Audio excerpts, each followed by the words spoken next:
دے یو مثال شو دویم مثال واورئ جناب رسول اللہ صلی اللہ علیہ وسلم مبارک ورځ خکر مبارک ولګاو وینې وویستا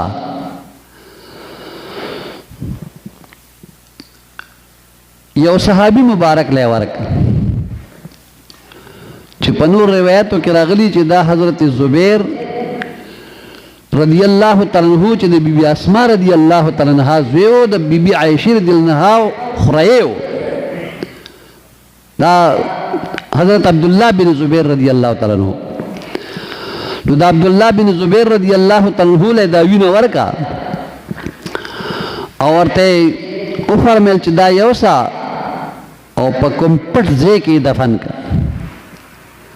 کوم پټ ځای کې دفن کا نو هغه وینه مبارکه واغستا او یو ویړه سوچ یې وکړ چیرې د محبوب علیہ السلام د وجود مبارک وینه ده دا خو ما ته نبی علیہ السلام چې په پټ ځای کې دفن کا اوس د ځمکې هر ځای کې چې زه دفن کوم اړوم دا ما ته بې ادبي ښکاري نو بس دې لګي شو او د حضور صلی الله علیه وسلم مبارک هغه وینه مبارک یې وڅکله چې ویڅکله نو ګورئ دم مسفوح چې دی نو دا په شریعت کې د هغې څکل منع دي بغیر د ضرورت نه بغیر د شرعي عذر نه چې کله وینه یو مریض ته ضرورت راغی نو ډریپ ورته بیا خیجئ چې ضرورت نه دغه وینه استعمالول حرام دي خو لیکن دا د جناب رسول الله صلی الله علیه وسلم د بدن مبارک وینه ده عبداللہ بن زبیر رضی اللہ تعالی عنہ آغا وینه سکی وی ما ته نبی علیہ السلام فرمایلی دی چې دا په پټ ځای کې دفن کا دا زه داسې ځای کې دفن کوم چې دا به چاته هم نه ښکاري هغې وڅکله په خپل خیال کې د هغه دا و چې زه دې له په خپله سینه کې ځای ورکوم چې کله واپس راغی نو حضور صلی اللہ علیہ وسلم ورته فرمایي څه چل دی وکړو زما هغه وینې مبارکې سره اوس ورته وفرمیل چې دا وینه چېرته دفن که بس خو نه هغه چې په کوم خیال باندې دفن کړی ده او کوم ځای کې دفن کړی ده نو نبي علیه السلام ته د هغې علم دی اوس لږ دنیا ته د هغه د محبت هغه اظهار کوي چې د ده ما سره څومره مینه ده ما سره څومره عقیدت دی نو ورنه تپوس کوي اے عبداللہ بن زبیر صاحب اے زما صحابی مبارکہ زما وینې سره د څه چل وکړ نو دې مبارک ورته جواب ورکوي القیت اخفا مکانه القیت اخفا مکانه ما هغه په پټ ځای کې واچوله داسې پټ ځای کې مې واچولې د دنیا خلک هغه نشي لیدی د الله محبوب صلی الله علیه وسلم مسکی شو او وی فرمایل صحابه کرامو ته چې دا عبداللہ بن زبیر ته وګورئ د ده په دې بدن باندې الله د جهنم اور حرام که ځکه چې زما د بدن وینو د بدن سره میلاو شوه دې ده باندې اور د جهنم حرام شو دې ته وایي محبت طبعي ابتدای عقلي ده انتهای طبعي ده دریم نمبر مثال د مدینه منوری رئیس المنافقین عبداللہ بن ابی بن سلول د یو ځل د رسول الله صلی الله علیه وسلم په شان کې ګستاخی او وی چې نعوذ بالله نبی کریم صلی الله علیه وسلم ذلیل دی او زه عزتمند او بزرګ یم بس حضور صلی الله علیه وسلم مبارک ته دا خبر راغی چې رئیس المنافقین دا ویلي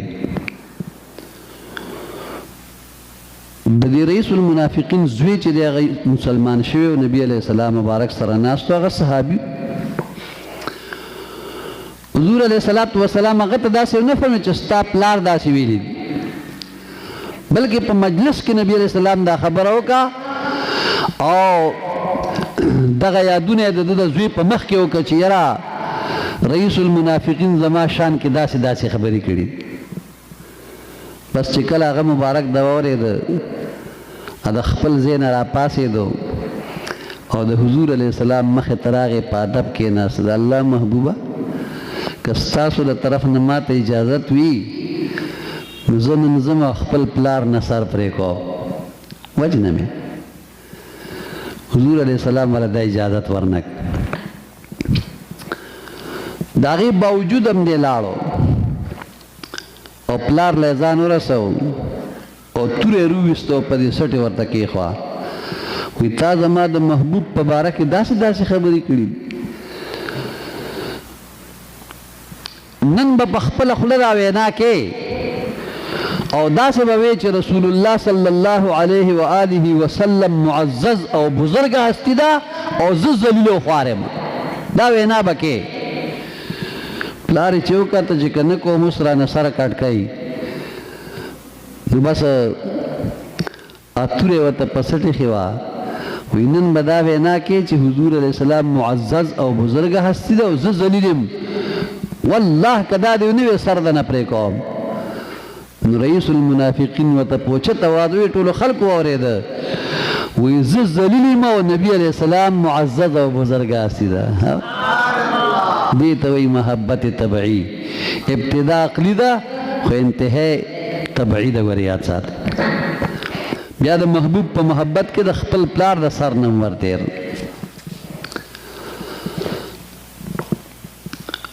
همدارنګې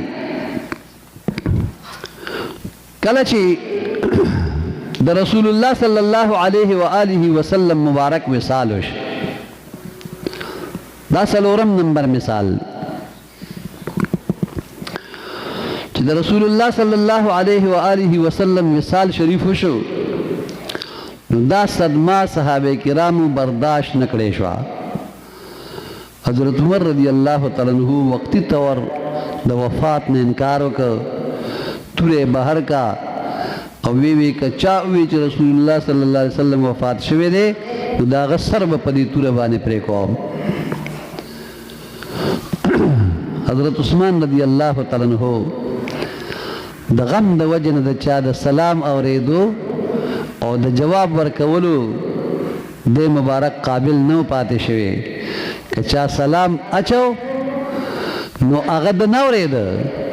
او نی ورله جواب ورکاو، بس چپ چاپ ناست. داسې یو حالت تاری شوی و. څه صحابه کرام د مدینې منورې نه شام ته لاړل، مدینه منوره پرېښ، نور ځایونو ته لاړل او وی چې د محبوب نه بغیر مونږ په مدینه منوره کې اوسېدل ګران ګڼو، نور مونږ په مدینه منوره کې نشو اوسېد. او په عامو صحابه کرامو باندې روښانه دنیا تیاره شوه، ځکه چې محبوب دنیا نه تشریف یوړو. هم په دې حالت کې کله چې عبدالله بن زید رضی الله تعالی عنہ چې صاحب اذان هم دا غزوی د رسول الله صلی الله علیه وسلم د وصال خبر د پلار له راوړو او پلار دغه وخت په باغ کې کار کاوه. نو دی راغی ورته وی چې ای والد محترمه جناب رسول الله صلی الله علیه وسلم دنیا نه تشریف یوړو. د هغې مبارک وصال شریف وشو.